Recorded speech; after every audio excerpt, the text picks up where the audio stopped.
Hey friend, today is summer solstice, the longest day of the year, and so I wanted to come out and see what all has changed in my garden over the past week or so, and also just say happy summer solstice. Here in my area, we've been having a lot of cloudy days, and so it's not getting up into the high 90s like it normally would be at this time of year. And so I think it's been so awesome. Things are just looking so beautiful. So welcome back to my channel. If you're new, I'm Stacy, and let me show you what all is going on out here in my North Texas Zone 8 garden. Today is summer solstice, June 20th, and it's 79 degrees right now and 84% humidity. This is North Texas, Zone 8.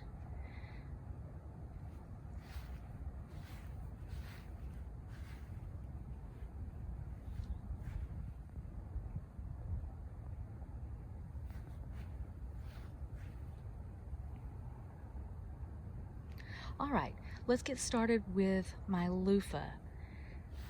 So just as a reminder, there are 3 loofah plants in here that I started back in March. And there's also, I think that's a gomphrena, and it's got aphids all over it. And so I'm just leaving it like that. Maybe it'll be the trap crop. I've never had aphids before, so I'm not really sure what's going on there. But I haven't sprayed in a couple of weeks just because I haven't been getting out here early enough really before the bees come out. Anyway, this loofah, I've got lots and lots of male flowers, as you can see right here. And so I come out every day to see if maybe I have some more females. And I do. It's just kind of hard to see because they're so small. But so this is the one that obviously started first, and now I have another one. So that's pretty exciting. I just come out here every day and check on it, and this is getting longer and longer. I would say that that's probably about 3.5 feet now.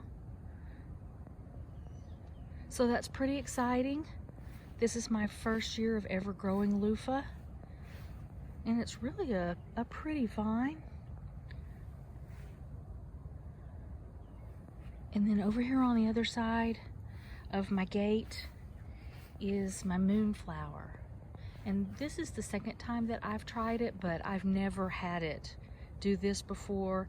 And honestly, I think it probably has to do with just being in full sun. The sunshine lasts out here until about 7 o'clock. So it's getting a full day. And I do have buds in here. All right, I'm a terrible camera person. There's a bud right there. So one of these days in the evening, I'm going to be out here and actually get to show you a moonflower. It's going to be really fun.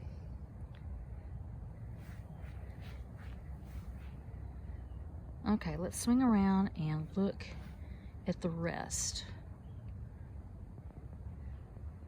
It's too bad that it gets so hot here during the day, and even at night. We've been able to enjoy the evenings a couple of times, but it's just been so hot and humid that it's not very fun to sit out here. But last night was really awesome. It was nice and cool, and I think it only got up to 88 yesterday. So let's take a look at these 2 Nicotianas. I have been really happy with how this has performed, and it's going to seed, and that's okay with me because I do want to collect seeds.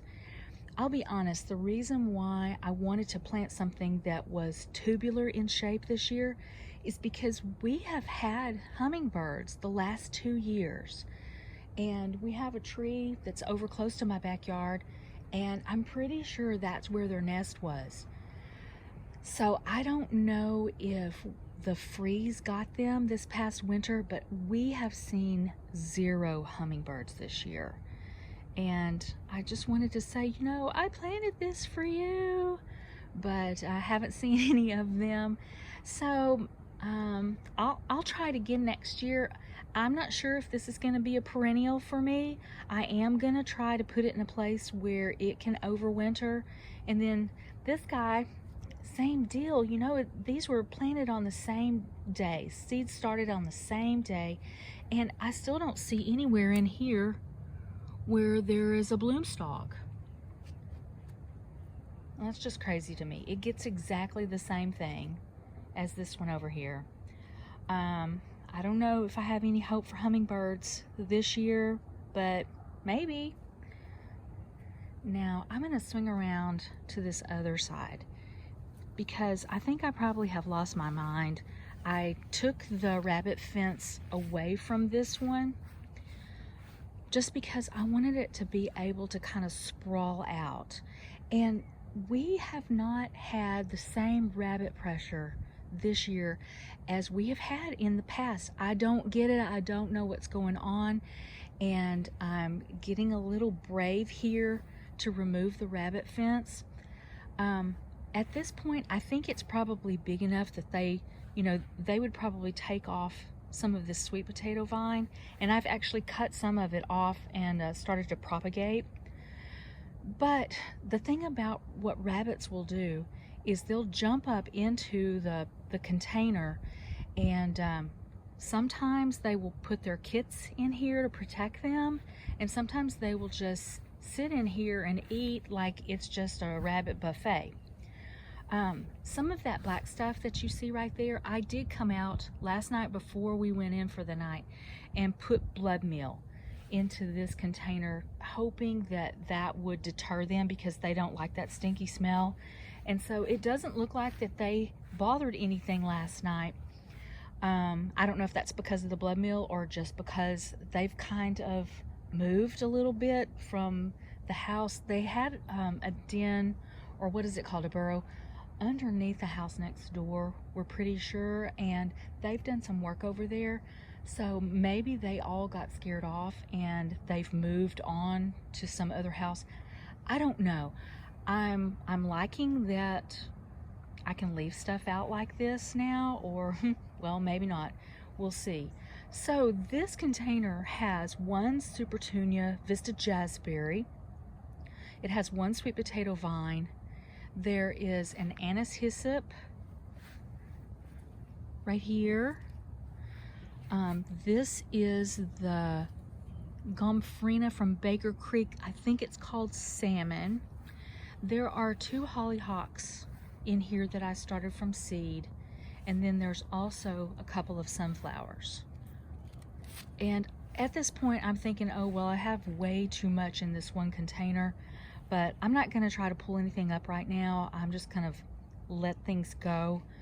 I have to figure out a way that I can get these hollyhocks to overwinter, because I had them basically at this stage last year and they never bloomed. I guess they're biennial, this particular variety that I have. So when I checked the pot that they were in earlier this spring, they had not made it through the winter. So that is one problem that I really want to solve, because I would like to have hollyhocks at some point. And I think once I get them established, then I'll have them for a while. And then of course this anise hyssop is going to eventually go out into my front yard. But like I said, I'm not going to pull anything out of it right now. And I just think it's a really beautiful container because it's just so full. So then these next 2 containers, I have the Meteor Shower Verbena. Well, actually, it's not a proven winners. It's Verbena bonariensis. And there's also one of those cactus flower zinnias. There's just one of those plants in here. There's the Gomphrena. This is the Baker Creek strawberry. And they really do look like little strawberries. That's probably my favorite Gomphrena. But this verbena is one that the Oh my goodness. This verbena is one that butterflies really like, and they will be out here in, see, we've only, this verbena is one that the butterflies really enjoy, and they usually come out closer to the middle of the morning. So another verbena bonariensis. There's also, I have a couple of cosmos seedlings that I planted in here. And there are 1, 2, 3, 4, 5 sunflowers. This is where I just came along a few months ago and just put seeds down in the pot.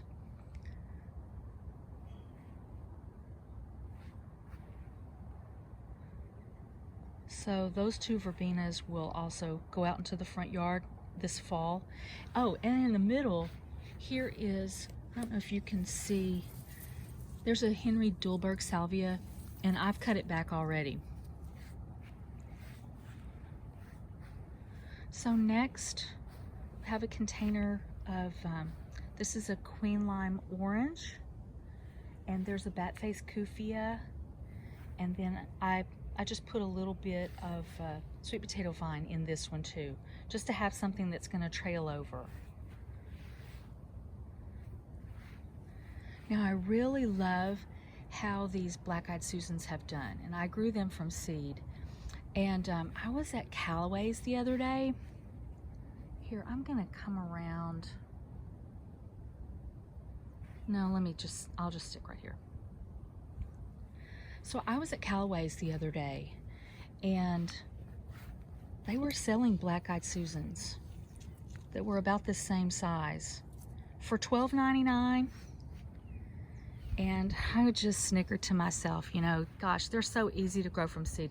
There is just no reason in this world not to just grow them from seed.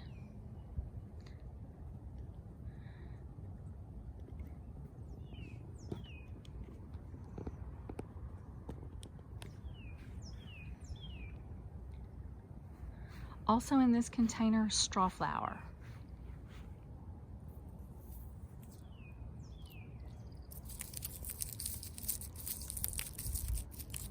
So fun. There's actually 2 strawflower plants in here. This one is just not doing too good, so may not make it, may not ever flower, but that's okay. I do have this one, this big one, and then I've got a couple that I planted out in the front flower bed. Now here's something new. When I was at Callaway's, I did find this echinacea, and this variety is called Prairie Splendor. So this is actually where I had a lantana, and I took it out. It's out in the front garden now. So there's Gara, and then there's also a Queen Lime Red.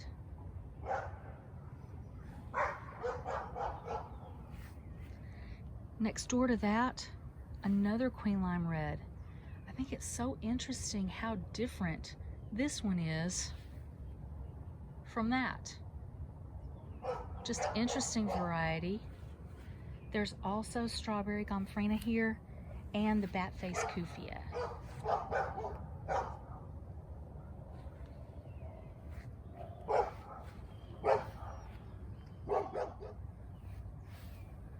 So this has been a really fun experiment here, growing California poppies, and they are just about to open up for the day. I've been collecting seeds, and I've already gotten, I think, enough seeds for next season. So that's been really fun to see that they would grow. And then there's also that salmon gomphrena and the strawberry gomphrena too. Oh, and also there's a milkweed in here. Right there. The milkweed that I put out in my front flower bed is blooming. I haven't been brave enough to show y'all my front yard yet.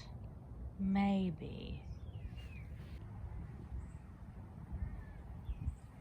Here we have an autumn fire sedum, and it's getting ready to bloom. And And then here are my other sedums. Some of them are called stonecrop. I wonder if that's the same thing. I'm not even sure about that because these are something that are still new to me. But we have the blueberry, there's firecracker, and lemon ball, and then this tiny guy is dragon's blood. And I just love them. I really have not enjoyed sedums that much until this year, but they're really growing on me. And I only water them every other day, and I haven't fertilized them at all. That's another thing. I do fertilize once a week, either with fish emulsion or I have plant tone. And then I also found a box of Miracle Grow, the powdery, blue powdery stuff yesterday in my garage, and I'm gonna try to use that up because it really doesn't matter to me if my flowers are organic or not. The synthetic fertilizer is just fine for them. And then I do keep things organic with the food that I grow, with the tomatoes, the peppers, and my planter that has my green beans and stuff in it.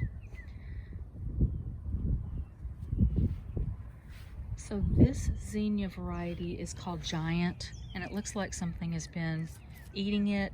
But you know what, since this sunflower is done, sunflower right here in the middle, I'm about to redo this little planter to something else. I don't know what's going to go in there, but it's going to get something else pretty soon.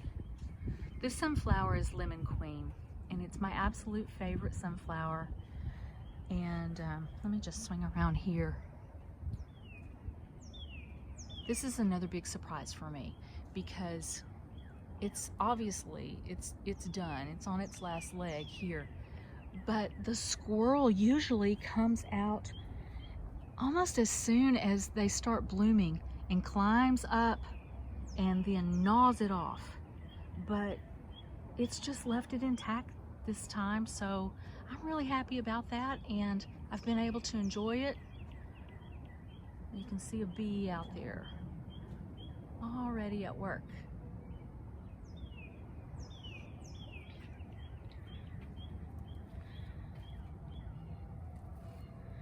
Now, this particular planter has got a petunia that I started from seed, and to be honest, it's getting a little played out, and I think it's just being overtaken by this sweet potato vine.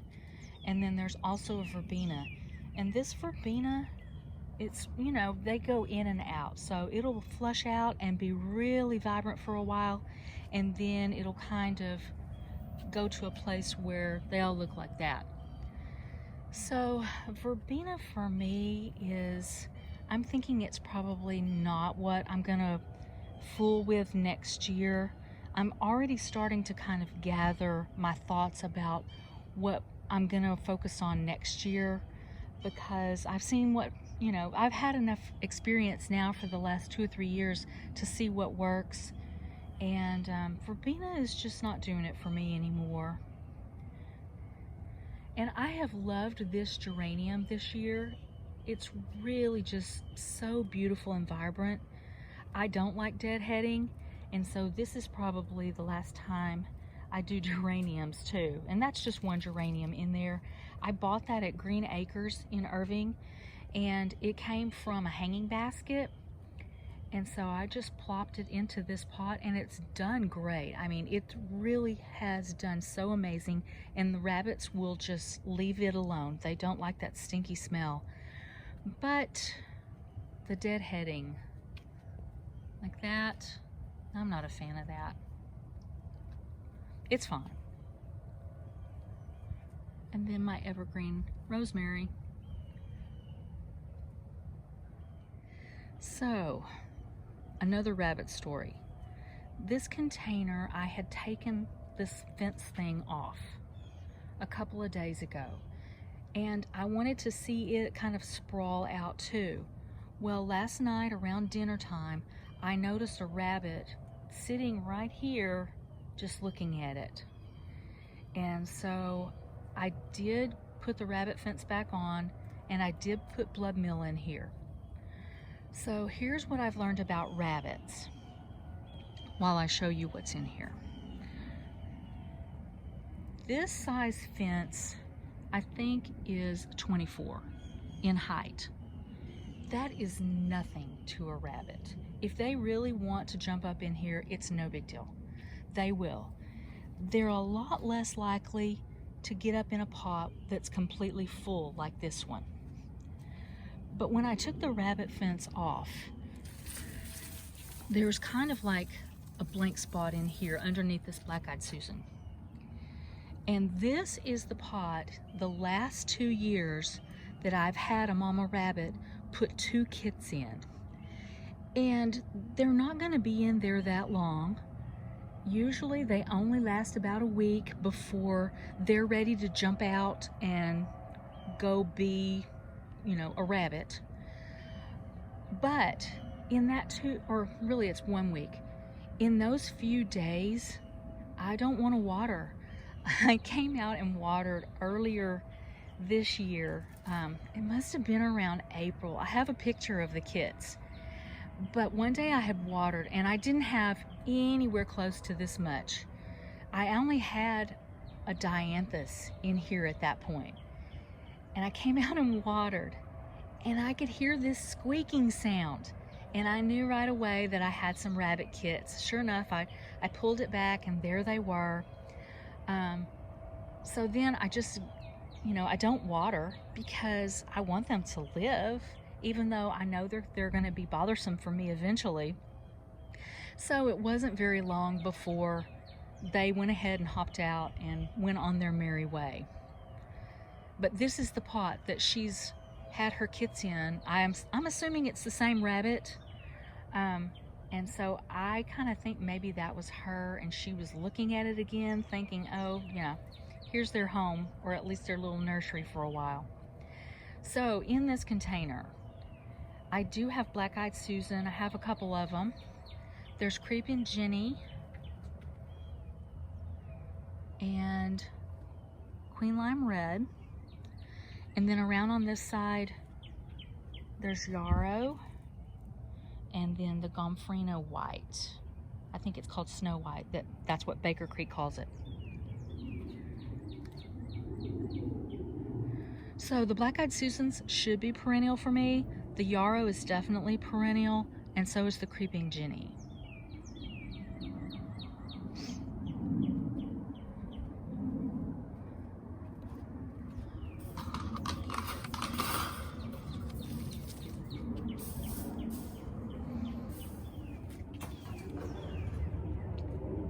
Here are those 2 monster jalapenos that had grown together before I ever got them planted. And so I'm gonna have a nice crop this year of jalapenos. This is the Rockin' Fuchsia Salvia from Proven Winners, and it's still a little smaller than I would want it to be. I do have a couple of them I do have a couple of them that are planted in my front garden, and one is I think in too shady of a spot, and the other one I just put there the other day. So I'm just going to keep an eye on them, but I'm already thinking Rockin' Fuchsia is a no for me next year. Now, to be fair, I did buy them in the quart size, so they started off small. It's not like I got them from a gallon container, so maybe that's a consideration for next year as well. I do see the wisdom in buying things in bigger containers, even though it's more of an upfront cost. Some things just take a little too long to actually enjoy before the heat sets in. Now this container has changed quite a bit because I pulled out one of the Gomphrenas. Well, it was actually the Gomphrena that was in here, and I put it out in my front garden. So it kind of left a big space. But what I'm gonna do here, I think, is I'm gonna let these sunflowers go ahead and bloom and do their thing. And then this little container is going to get reworked, because what I would like to do is I would like to save some areas for shopping in July and August when things start to go on sale at the end of the season. But also, I might want another hydrangea. We'll see.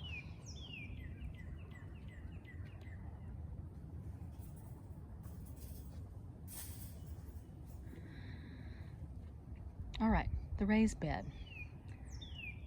I have a bunch of jade green bean plants here, and also some dragon tongue. And the dragon tongues have the more purplish flowers, where the jades have more of a soft pink. I did put a basil in here, and there's also still carrots from back in March. And I'm gonna swing around here on this side. So I was out here messing around yesterday, and I noticed that I do have a carrot that's starting to stick up out of the ground. So it might be time to pull these carrots out. I know I said last time maybe I would leave them in for flowers. I don't know. I'm starting to think maybe I have a little too much in this bed to be able to, for anything to do actually really well. And I am fertilizing with fish fertilizer, and then I've also put some plant tone in here on the opposite week. So I do have sunflower in here, well, actually 2. And then there's 2 of these orange hat tomatoes. And these are on the west side, so I do think that they probably get enough sun, but I also think, well, maybe I'm not giving them the shot that they really need. But I hate to move them when they're already fruiting. I don't know, what do y'all think? Should I try to move them? Now over here, there is a repeat of some things that you've already seen. There's one Supertunia Vista Jazzberry. There's one of the same verbena in that other pot, and then of course the sweet potato vine. I did have a lantana back here, and all 3 lantanas that I've had have gone out into the front garden. Now this is what happens when you can't get rid of any seedlings. You just have to put them somewhere. And that's what happened with this Colus. I couldn't get rid of them, and this is the mix that I started from seed. I'm pretty sure that was a botanical interest seed packet. But then I also put a Genovese basil, and there's some anise hyssop here too. Again, I can't get rid of seedlings. I just can't. And this anise hyssop already flowered, and I've cut it back, so I'm hoping for a little bit more bushy plant. Here's another one of those orange hat tomatoes from Baker Creek, and then that's opal basil here, and then that's Genovese. So I have to admit, I was wrong about these orange hat tomatoes, because I think last time I said that, well, they weren't my favorite and I didn't think they tasted good, but I had one yesterday and it really was kind of a fruity flavor, and that's one of the claims for that tomato. So that's why I think, well, maybe I should give those other 2 tomato plants a little bit better of a chance, because they did taste good. So I don't know. In this container, there's more black-eyed Susan. I just think it is looking fabulous. And then also there is a couple of different petunias here that I started from seed. That's the Royal Mix, and it was either burpee or botanical interest. And then more of this purple sweet potato vine.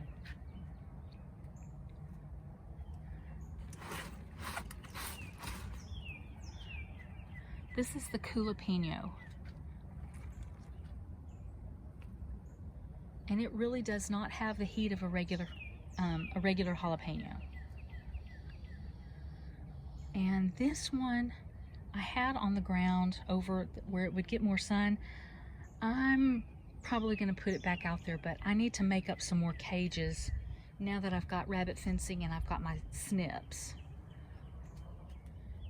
And these are the chives that I started from seed. Also started in March. And then this little herb garden is pretty much the same, except the dill has gone to flower now. And definitely I will be growing more dill. There's also anise up here, parsley, the Gara coreopsis, and Mesa regulardia in the middle, and then tricolor sage and 2 kinds of basil here. And I think that top one is Siam Queen, and then this one is Opal.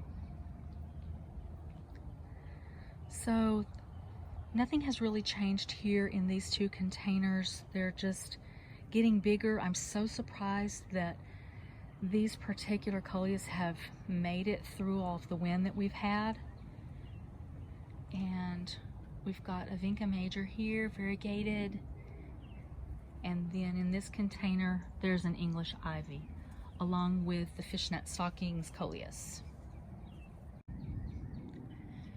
Here is the purple bell pepper, and I've picked all the ones that it's produced so far. It does have a couple of more buds on it.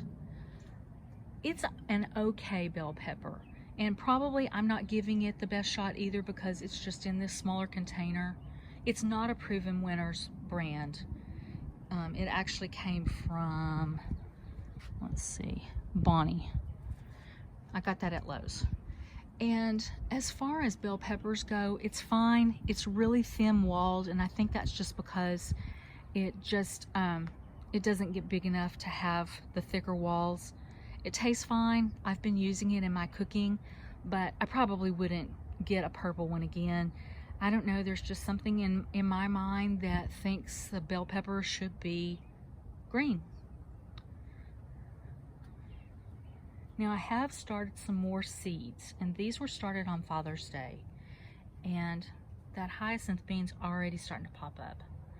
So I wanted to grow pumpkin on a stick this year, and the package actually says that it's supposed to have light for 14 hours a day to get it started, but I'm not gonna follow that. I wanted to start them out here.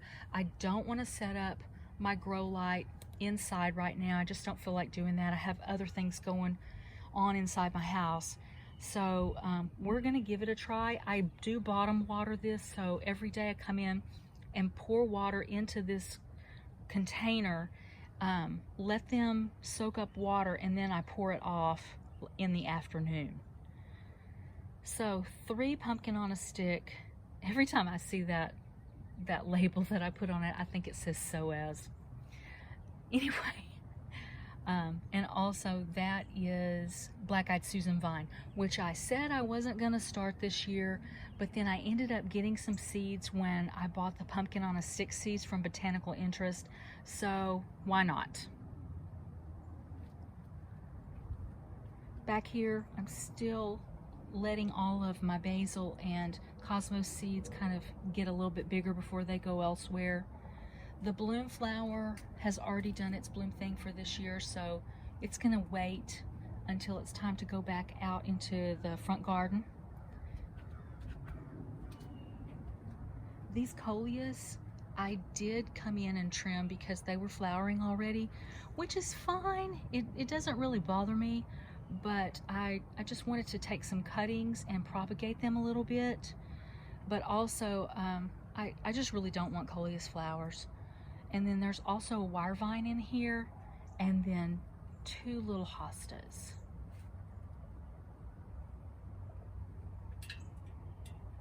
And look who's looking out right now. We do this every day. This lizard kind of hangs out back there for most of the morning and then sometimes the evening. And I call him George. And sometimes when he turns bright green, oh my goodness, he's so beautiful. but he's shy. So this elephant bush it's one of the easiest plants I've ever grown, and it's one of the succulents that I absolutely recommend if you don't want to really tend anything, but you want to have something outside. You want to have something that doesn't require a lot of water, but it's pretty, I think. Get an elephant bush. This is its second season with me. I did have one previously and it didn't make it through the winter. I thought I could overwinter it outside. No, it does have to be taken inside if you want it to last. Back here is my starfish sansevieria. It does have new growth on it, and let's see, right here. And these are so cool because when they get new growth, they come up in the middle and they kind of force everything to the side. So that's a fun one. Probably also should be inside, but I have it kind of shielded with my Colus. So it only gets a few hours of sun, and it's morning sun, and then it starts getting shaded probably around noon. More Colus. These Colus were grown from seed. They're so easy. I highly recommend. And these are not the Kong Colus. They're just a regular Colus. I'll have to see if I can find the packet. But really easy. See, there he is again. Makes me laugh. Now, this is absolutely a dahlia. This came from a packet that I was given, and I know the packet came from Costco, but the packet was probably over a year old. And all of the tubers that were inside the packet were just, basically, they just crumbled when I opened it up. So this is the one that survived. I don't know if it's actually gonna bloom this year. I think once it gets a little bit bigger and maybe it starts looking like it's gonna bloom, I'm gonna move it out to my shade area so it doesn't have to take that beating sun every day. And then this little thyme has come back nice. I think it was either rabbits or maybe it was roly-polies that were taking it down because it was looking pretty sad for a while, but he's looking a lot better. And this purslane is not ready to open up yet, but it's just beautiful when it does. And I do have a volunteer tomato in here. I went back and looked at previous pictures that I'd taken in years before, and I did have a tomato once upon a time in this container. So, you know, plants, they just want to live. They want to grow, even if they can sit dormant, because I had nothing in this pot last year. So those seeds have just been sitting there, just waiting to be watered. Here's one guy that I missed when I was on the other side. And this is the Rattlesnake Master. It's also, its botanical name is Orangium euciflorium. And it has really come a long way in the last couple of weeks.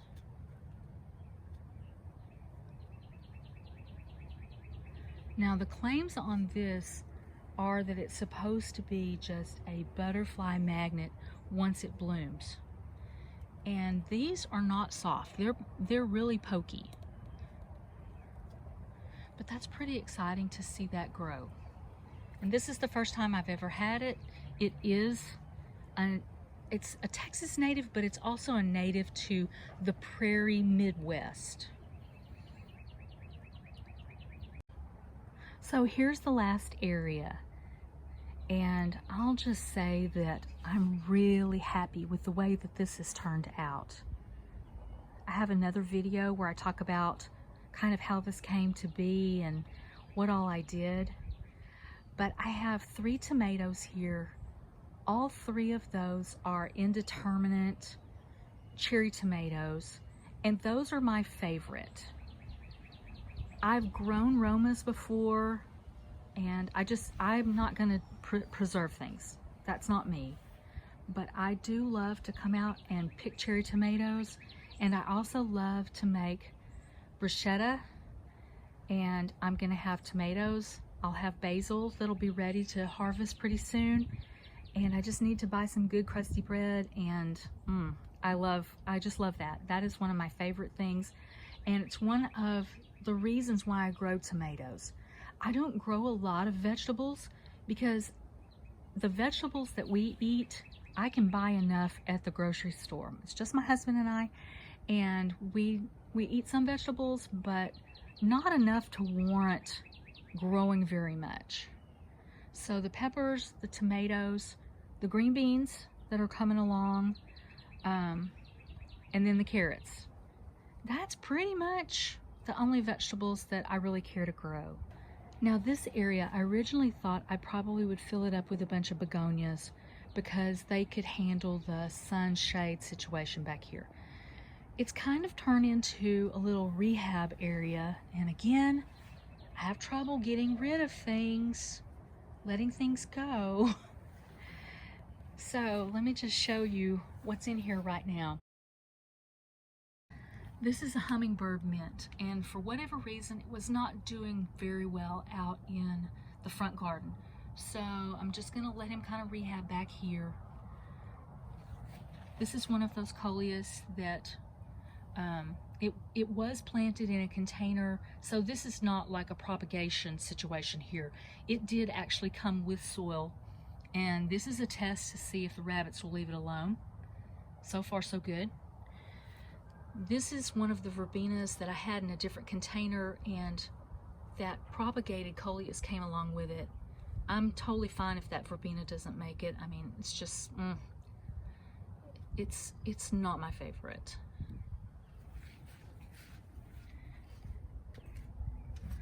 This is a seedling from a shrub that was growing over right on the line between my neighbor's yard and mine. And so I'm just gonna see if it will catch on, because it did come with roots. So I'm just gonna water it every day and see what happens. And then yesterday I pruned my tomatoes, and so I just stuck this cutting in here, and we're gonna see what happens there. Here's my quick fire fab hydrangea. So far so good. It's looking so beautiful. And I was checking my pictures from last year, and it was about just like this last year at this time, so it had not started to scorch yet. And if I start to see that it's scorching, I'm gonna have to move it kind of back up under here where it gets hardly any direct sun at all, because I had this hosta out there on the patio, and it's got some leaf burn. Otherwise it's looking really good, and this is not where I intend to leave it forever, but it's just doing so well back here right now.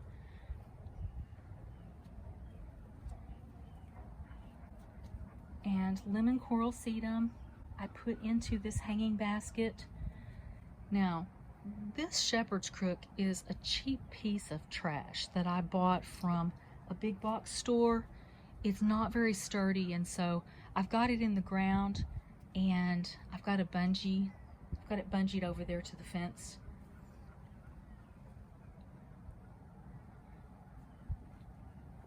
Let's see what the temperature is right now. Oh yeah, pretty accurate, 79. Now, silly me, I thought these were boxwoods. They're Japan hollies. I don't know what I was thinking. And so they had been right over there where that hydrangea is for the last couple of seasons, and they were tiny. I got them on clearance from Walmart a few years ago. They were in awful shape, and so they're really slow growing, but they look great right now. And I'm kind of hesitant to put them out in the front garden, but I also think that being in the ground is the best thing for them too, so we'll see what happens there. And so I've got a little table and a chair back here. That chair needs a cushion pretty bad because it's not very comfortable. And this is going to be my potting area over here. And then finally, I have a couple of mums that I divided from other mums last year. And they're just kind of rehabbing. I'm hoping that maybe they'll flush out this fall. And then lastly, my seedlings for petunias. And now I'm thinking that maybe I can have petunias this fall.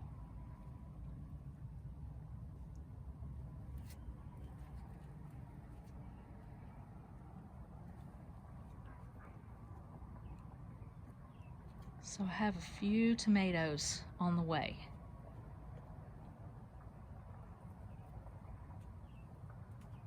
And lots of flowers.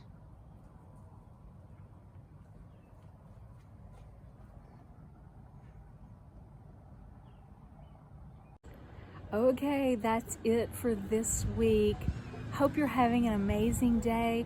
Hope you're finding time to get out in your garden or enjoy some other garden and find a space that you can make your own and just enjoy being outside. That's my favorite thing.